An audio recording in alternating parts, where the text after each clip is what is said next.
that's sending all the wrong signals. I want to take issue with what David Hunter said about the effect of taking drugs.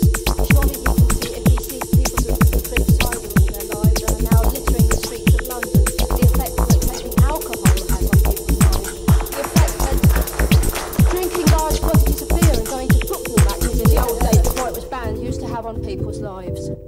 Yes, so you. Yes? I think there's a lot of hypocrisy here being told. I'm a child of the 60s, you know, in my 40s now, and there are all sorts of things going on then. We haven't all turned into junkies. We have to trust our children. They need to go through certain stages of development and exercising their choice about their entertainment, the sort of music they hear, the sorts of places they go to for pop concerts and things. And drugs is just another thing, I think, that the children need to go through sometimes, and you have to trust them to come out of it the other end, the same way as a lot of us did. A lot of people in Parliament, a lot of people in business, a lot of people in the Conservative Party even. And do you mean any drugs? I mean cannabis, you're not talking about heroin, or are you talking about heroin as well? Or? I think there are certain people who may go on to abuse themselves with alcohol, with cigarettes, with drugs. It doesn't mean to say because you start on a bit of sherry that you end up drinking a bottle of vodka a day. So would you agree with what Marianne said, that you would rather your children smoke dope than that they drank or smoked cigarettes? Yes.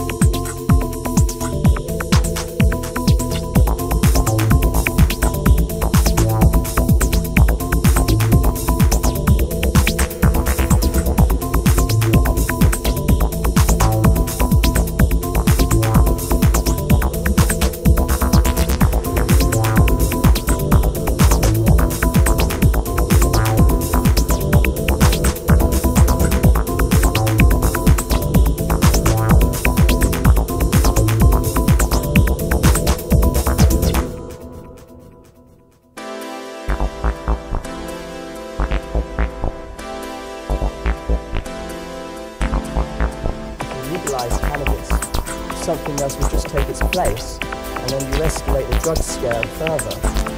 I think this would be a better solution. Yes. As a political party who has a tabloid press out there that obviously wants to make fun at our expense, and they're entitled to do that. Let's be absolutely clear. What we said was we should investigate the decriminalisation issue, and we should have a royal commission on the whole subject of how we're dealing with drugs. Now the reality is, I have to say that it is not very satisfactory for middle-aged people to make high moral judgments on young people who simply won't listen to that. And the police and the law enforcement agencies will tell you that they are losing the battle against drugs. And I cannot understand why having a royal commission to try and see how we can help those very people to get through to people the dangers of drugs and the way to respond to it is not anything other than a very constructive contribution to a very difficult problem. I'm suggesting we ask the experts to give us some advice. Moral leadership. Is that right? I'm sorry. Excuse me, please answer that question. I really do not understand how suggesting that we should appoint a commission of people of all ways involved, from medical experts, people that... What you actually said was, I don't see how we, over 40, middle-aged people, can tell others what to do. If you, the politicians, are not prepared to give moral leadership, which the church has certainly reneged on, who in this country is expected to? Well, I do have to stop.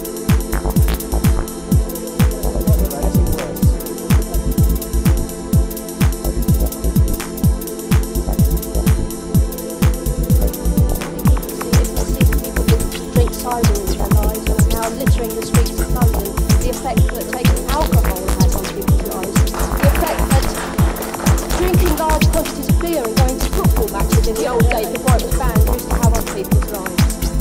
Yes, and you. Yes.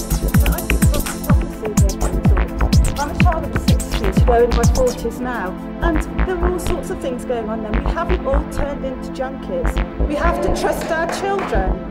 They need to go through certain stages of development and exercising their choice about their entertainment, the sorts of music they hear, the sorts of places they go to for pop concerts and things. And drugs is just another thing, I think, that children need to go through sometimes, and we have to trust them to come out of it the other end.